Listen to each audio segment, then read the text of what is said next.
6 number কুৱেশ্যনটো দিয়া আছে যে কি চৰ্টত px³ plus qx² plus rs plus s equal 0 এটা ত্ৰিঘাত সমীকৰণ হ'ব। চ' ফাৰ্ষ্ট অপশ্যনটো দিয়া আছে আমাৰ p, q, r আৰু s গোটেইবোৰ অশূন্য, আৰু ছেকেণ্ডটো দিয়া আছে p not equal 0 আৰু q not equal 0, চিটো দিয়া আছে p not equal 0 আৰু q not equal 0, আৰু ডিটো দিয়া আছে আমাৰ p not equal 0। তো ইয়াত এইটো কথা আমি মন কৰিব লাগিব যে আমাৰ ইয়াত কৈছে ফাৰ্ষ্ট চৰ্টত কৈছে যে p, q, r, s গোটেইবোৰ অশূন্য, ঠিক আছে।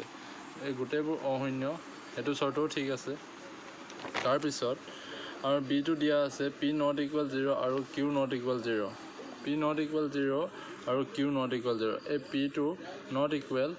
0 মানে কিবা এটা নাম্বাৰ থাকিব আৰু qটো not equal 0, ঠিক আছে। আৰু ছেকেণ্ডটো আমাৰ থাৰ্ডটো আমাৰ একেই, থাৰ্ডটো একেই অপশ্যন, ছেকেণ্ড আৰু থাৰ্ডটো একেই। তাৰপিছত প্ৰথমটো চাওক,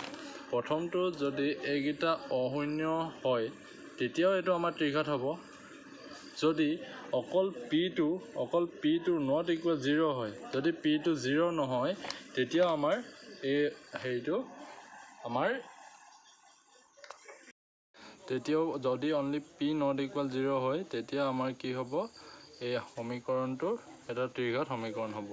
চ' আমাৰ ডি অপশ্যনটো কাৰেক্ট। 7 নম্বৰ কুৱেশ্যনটো আমাৰ দিয়া আছে যে যদি x বাস্তৱ সংখ্যা হয় তেন্তে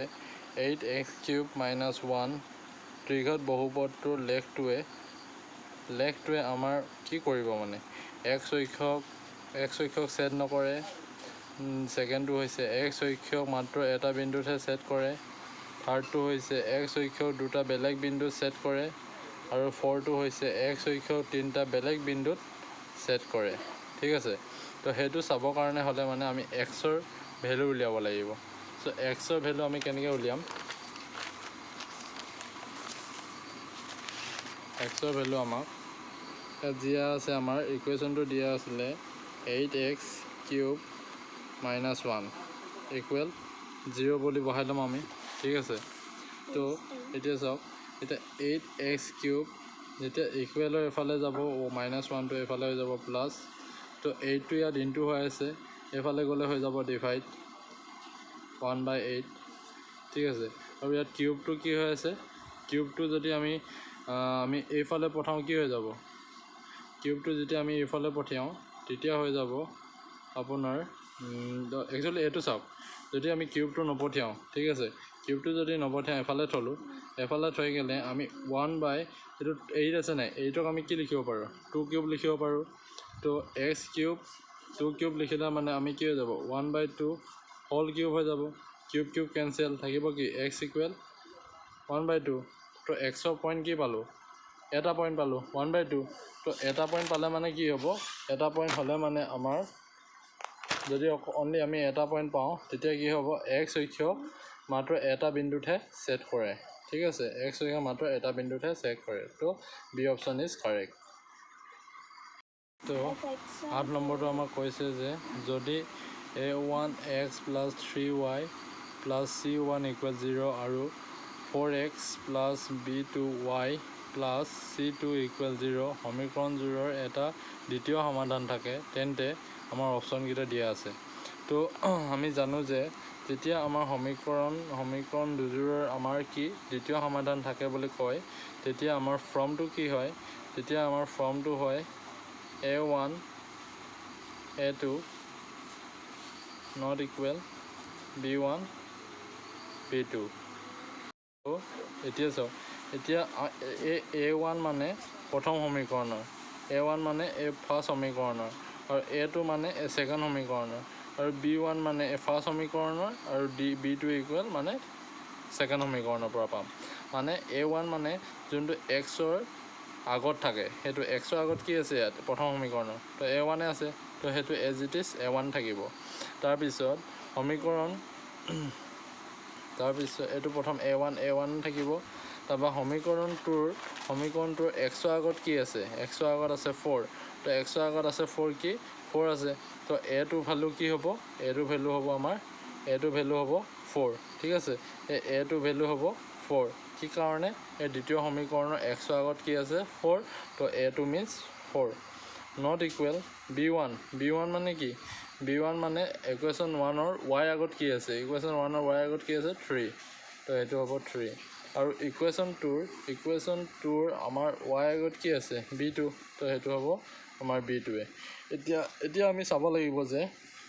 যেহেতু ইয়াত আমাক কৈ দিছে দুটা নট ইকুৱেল হ'ব নট ইকুৱেল হ'লে মানে আমি এই অপশ্যনৰ দিয়া ভ্যালুকেইটা a1 আৰু b2 ৰ ভ্যালুকেইটা পুট কৰি চাম তো প্ৰথম অপশ্যনটো পুট কৰি চাওঁ প্ৰথম অপশ্যনটো পুট কৰিলে মানে কি হ'ব ইয়াত হৈ যাব 3/4 নট ইকুৱেল ইয়াত হৈ যাব ওপৰত কি আছে ওপৰত 3 হৈ যাব আৰু b2 ভ্যালু কি হৈ যাব 4 এই দুটাটো ইকুৱেল হয় এই দুটা ইকুৱেল তো এটো নহ'ব ঠিক আছে এই দুটাটো ইকুৱেল হয় তো এটো ইকুৱেল আৰু নট ইকুৱেল আছে তো এটো স্যাটিসফাই নকৰিব তাৰপিছত এটোৰ ভ্যালু কি আছে বি অপশ্যনত আছে a1 ৰ ভ্যালু আছে a1 ৰ ভ্যালু আছে 12 a1 ৰ ভ্যালু 12 আৰু এটোৰ ভ্যালু আমি পাইছো কিমান 4 এটোৰ ভ্যালু পাইছো 4 তো ফৰ্মুলা মতে এটো আমাৰ দ্বিতীয় সমাধান থাকে কাৰণে এটো আমাৰ নট ইকুৱেল হ'ব তাৰপিছত b1 ৰ ভ্যালু আমি পাইছো 3 আৰু b2 ভ্যালু কিমান b2 ভ্যালু ইয়াত আছে কিমান 1 তো ইয়াত চাও ইয়াত আমি কি পাম ইয়াত 4 এ 12 ক ডিভাইড কৰিলো 3 পালো আৰু ইয়াত 1 এ 3 ডিভাইড কৰিলে 3 পালো এটো নট এটো নহব এটো আমাৰ স্যাটিসফাই নকৰিব ঠিক আছে আৰু থাৰ্ডটো চাও থাৰ্ডত আমাৰ কি থাৰ্ডত আমি a1 ৰ জায়গাত 4 পুট কৰিম তলত থাকিব 4 নট ইকুৱেল b1 ত কি আছে b1 ৰ ভ্যালুটো আছে 3 আৰু b2 ত আমি কি পুট কৰিম b2 ত আমি 3 ঠিক আছে 3 বুলি পাইছিলো আমি নহয় b2 ত আমি কি পাইছিলো b2 ত আমি b2 ত আমাৰ 3 পুট কৰিব দিছে 3 ঠিক আছে তো এটো হৈ যাব 1 নট ইকুৱেল 1 তো এটো আমাৰ এটো 1 তো ইকুৱেল হয় তো এটো ফৰ্মো আমাৰ স্যাটিসফাই নকৰিব তাৰপৰ থাৰ্ডটো আছে ফৰ d2 আছে কি d2 আমাৰ a1 টো পাইছিলো আমি a1 ৰ ভ্যালু বহাব দিছে কিমান 5 বহাব দিছে ইয়াত পাইছো কিমান 4 নট ইকুৱেল b1 ৰ 3 পাইছিলো আৰু b2 পুট কৰিব দিছে কিমান 1 তো এইটো হ'ব আমাৰ এই দুটাটো আমাক কেনেকৈ আমাৰ ইকুৱেল হ'ব নোৱাৰে তো আমাৰ D option is the correct তো আমাৰ 9 নম্বৰ কোৱেশ্চনটো দিয়া আছে যে x অক্ষৰ ওপৰত থকা যিকোনো বিন্দুৰ স্থানাংক হ'ব স্থানাংক ফাৰ্ষ্ট অপশ্যন এইটো দিয়া আছে b2 এইটো আৰু থাৰ্ডটো x, y d2 x, y সেইটো হ'ল x, x এতিয়া চাওক এতিয়া x অক্ষৰ ওপৰত থকা বিন্দুৰ স্থানাংক যদি কৈছে তো অবভিয়াছলি অনলি x মানে থাকিব y মানটো 0 থাকিব তো y মানটো যোনটো 0 আছে তো হেতুৱে হ'ব আমাৰ কাৰেক্ট তো y মানটো কত 0 আছে 1 নম্বৰ অপশ্যনত তো এটো হ'ব পাৰে কাৰণ x যেহেতু x অক্ষৰ ওপৰত থকা কথা কৈছে তো x অক্ষৰ ওপৰত থকা অনলি x মান থাকিব ঠিক আছে 10 নম্বৰ কোৱেশ্চনটো দিয়া আছে যে দীৰ্ঘাত বহুপদ p of x equal 4x square minus 1 ৰ শূন্যকেইটাৰ যোগফল হ'ব শূন্যকেইটাৰ যোগফল প্ৰথমতে আমি কি চাব লাগিব ইকুৱেশ্যনটো কি দিয়া আছে ইকুৱেশ্যনটো আছে যে আমাৰ 4x square minus 1 equal 0 তো ইয়াত আমাৰ যেহেতু ফৰ্মটো হ'ল ax square plus bx plus c equal 0 তো আমাৰ ইয়াত a মান কি হ'ব a মান হ'ব 4 b মান যেহেতু ইয়াত x নাই হ'লে b মান হ'ব 0 আৰু c means constant c মান হ'ব -1 আমি জানো যে শূন্যকেইটাৰ যদি যোগফল উলিয়াব দিয়ে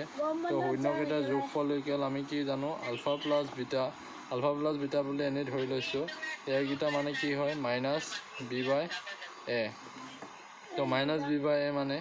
b মান কি হৈছে b মান 0 a মান কি হৈছে b মান 0 a মান কি হৈছে a মান হ'ল 4 তো 4 এ যেতিয়া 0 ডিভাইড কৰিম তো আমি কি পাম 0 তো answer is the কি option is b so b is the correct answer